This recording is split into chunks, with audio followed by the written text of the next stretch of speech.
heaven I am known by all, Brahma Sanankumara. Steward, a seat, and water for the feet, and cakes are fitting for a Brahma. Let the Lord decide what hospitality he would. Brahma, we accept the gift that's offered, now declare what it is you wish from us, a boon of profit in this very life, or in the next. Say, Lord Steward, what it is you'd have. Then the great steward thought, Brahma Sanankumara offers me a boon. What shall I choose, benefits in this life, or the next? I am an expert in matters of advantage in this life, and others consult me about this. Suppose I were to ask Brahma Sanankumara for something of benefit in the next life. And he addressed Brahma in these verses. I ask Brahma Sanankumara this. Doubting, him who has no doubts I ask, for others too I ask, by doing what can mortals reach the deathless Brahma-world? Brahma, that man who rejects all possessive thoughts, alone, intent, compassion-filled, aloof from stench, free from lust, established thus and training thus, then can mortals reach the deathless Brahma-world. Steward, I understand spurning possessive thoughts. This means that one renounces one's possessions, small or great, leaves one's relatives, few or many, and shaving off hair and beard, goes forth from the household life into homelessness. I understand alone, intent. That means that one goes off on one's own and chooses a lodging in the forest, at the foot of a tree, in a mountain glen, in a rocky cave, a charnel ground, in the jungle, or on a heap of grass in the open. I understand compassion-filled. That means that one dwells suffusing one quarter with a mind filled with compassion, then a second, then a third and a fourth quarter. Thus one abides suffusing the whole world, up, down and across, everywhere, around, with a mind filled with compassion, expanded, immeasurable, free from hatred and ill will. That is how I understand compassion-filled. But the Lord's words about aloof from stench, I do not understand. What's that? What do you mean, Brahma, by stench among men? What hindrance causes man to stink and fester, heading for hell, away from Brahma realm? Brahma, anger, lying, fraud and cheating, avarice, pride and jealousy, coveting, doubt and harming others, greed and hate, stupor and delusion, the loathsome stench are reasons heading for hell and away from Brahma realm. Steward, as I understand the Lord's words about the stench, these things are not easy to overcome if one lives the household life. I will therefore go forth from the household life into the homeless state. Brahma, Reverend Steward, do as you think fit. So the great steward went to King Renu and said, My lord, please appoint another minister to manage your affairs. I wish to go forth from the household life into homelessness, renunciation. After what Brahma has told me about the stench of the world, which cannot easily be overcome by one living the household life, I am going forth into homelessness. So King Renu, lord of this realm, you have to rule your own land, as I can't counsel you any more. King Renu, if anything you lack, I'll make it good for you. If anyone hurt you, my royal arms shall guard you. You my father, I your son, steward, stay put. Steward, I lack nothing, no one harms me, no human voice I heard, I cannot stay at home. King Renu asked why the great steward will abandon home. Steward replied, Before I went on this retreat I thought of sacrifice, lighting the sacred fire, strewing kusa grass. But Brahma from Brahma realms appeared before me and answered my question, hence I can stay no more. Then King Renu said, I trust your words and we will follow. Steward, be our master. Like a beryl gem, clear, of finest water, so purified, we'll follow in your wake.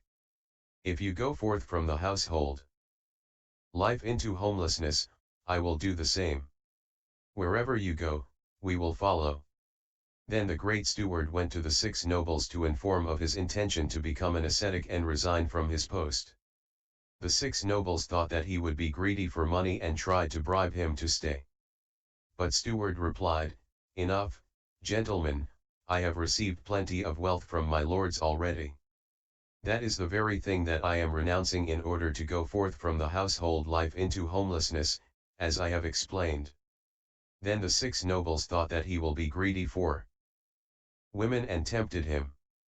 Steward replied, "Enough, gentlemen, I already have 40 equal wives and I am leaving them in order to go forth from the household life into homelessness, as I have explained." The 6 nobles saw his determination and decided to do likewise like the steward. Steward told the 6 nobles, "If you renounce those lusts that bind most men, exert yourselves, be strong and patiently endure. This is the path. That's straight, the peerless path, the path of truth, guarded by the good, to Brahma's realm."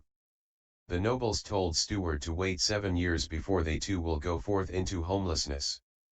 Steward replied, "Gentlemen, 7 years is far too long, I cannot wait for 7 years. Who can tell how long people will live? We have to go on into the next world, we must learn by means of wisdom, we must do what is right and live the holy life, for nothing that is born is immortal. Now I am going forth as I have explained."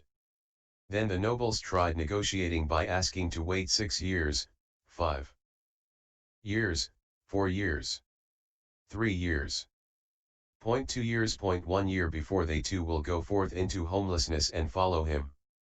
The great steward finds 1 year too long, so the nobles negotiated for 7 months, 6 months, 5 months, 4 months, 3 months, 2 months, 1 month, half a month. But the steward replied, "Gentlemen, half a month is far too long." Finally the nobles said then, "Reverend steward, just wait 7 days while we hand over our kingdoms to our sons and brothers. At the end of 7 days we will go forth into homelessness. Wherever you go, we will follow." The great steward agreed with waiting for 7 days, which is not too long. Then the great steward went to the 7 Brahmins and their 700 advanced pupils, and said to them, "Now, your reverences, you must seek another teacher to teach you the mantras. I am going to become an ascetic. After what Brahma has told me about the stench of the world, which cannot be easily overcome by one living the household life, I am going forth into homelessness." The Brahmins and 700 pupils tried to change the steward's mind by saying there is little power and profit in the homeless life and he can only have power and profit by leading a Brahmin's life.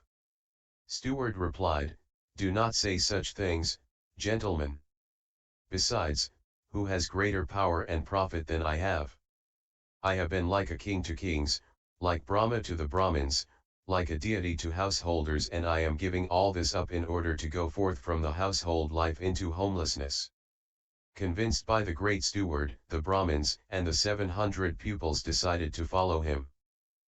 Then the great steward went to his 40 equal wives and said, "Whichever of you ladies wishes to may go back to her own family and seek another husband, do so, as I am going into an ascetic's life." The wives replied that he is the only kinsman they could wish for, the only husband they want, and they decided to follow him to go into the homelessness life. Hence at the end of 7 days, the great steward shaved off his hair and beard, donned yellow robes and went forth from the household life into homelessness. He went with the 7 anointed Kati kings, the 7 wealthy and distinguished Brahmins with their 700 advanced pupils, his 40 equal wives, several thousand Katiyas, several thousand Brahmins, several thousand householders, even some harem women. The great steward with his company wandered through villages, towns, and royal cities. Whenever he came to a village or town, he was like a king to kings, like Brahma to the Brahmins, like a deity to householders. People will be full of praises of the great steward. The great steward dwelt suffusing 1/4 with a mind filled with loving kindness, then a second, then a third and a 4th quarter. He dwelt suffusing the whole world, up, down and across, everywhere, all around, with a mind filled with compassion, with a mind filled with sympathetic joy, with a mind filled with equanimity and free from hatred and ill will, meditation. He taught his disciples the way to union with the Brahma-world, good rebirth. Hence all of those who had been the great steward's pupils, those who had fully mastered his teaching, were reborn in a happy realm, in the Brahma-world. Those who had not fully mastered his teaching were reborn either among the Paranimata Vasavadi Devas, among the Nibbana Devas, among the Tasita Devas, among the Yaima Devas, among the Devas of the 33 gods, or among the Devas of the 4 great kings. And the very lowest realm that any of them attained was that of the Gandhavas. Thus the going forth of all those people was not fruitless or barren, but productive of fruit and profit. After narrating this story, Pancasikha asked Buddha if he remembered this story. Buddha replied, I do, Pancasikha, as I was the Brahmin, the Great Steward, at that time. I taught those disciples the path to union with the Brahma-world. However, Pancasikha, that holy life does not lead to disenchantment, to dispassion, to cessation, to peace, to superknowledge, to enlightenment, to Nibban, but only to birth in the Brahma-world. Whereas my holy life leads unfailingly to disenchantment, to dispassion, to cessation, to peace, to superknowledge, to enlightenment, to Nibbana. That is the Noble Eightfold Path, namely right view, right thought, right speech, right action, right livelihood, right effort, right mindfulness, and right concentration. Those of my disciples now who have fully mastered my teaching have by their own superknowledge realized, by the destruction of the corruptions in this very life, the uncorrupted freedom of heart and mind. Those who have not fully mastered it, some by the destruction of the 5 lower fetters will be reborn spontaneously, attaining thence to Nibbana without returning to this world, non-returners, some by the destruction of 3 fetters and the reduction of greed, hatred, and delusion will become once returners, who will return once more to this world before making an end of suffering. Some by the destruction of 3 fetters will become stream winners, incapable of falling into states of woe, assured of enlightenment.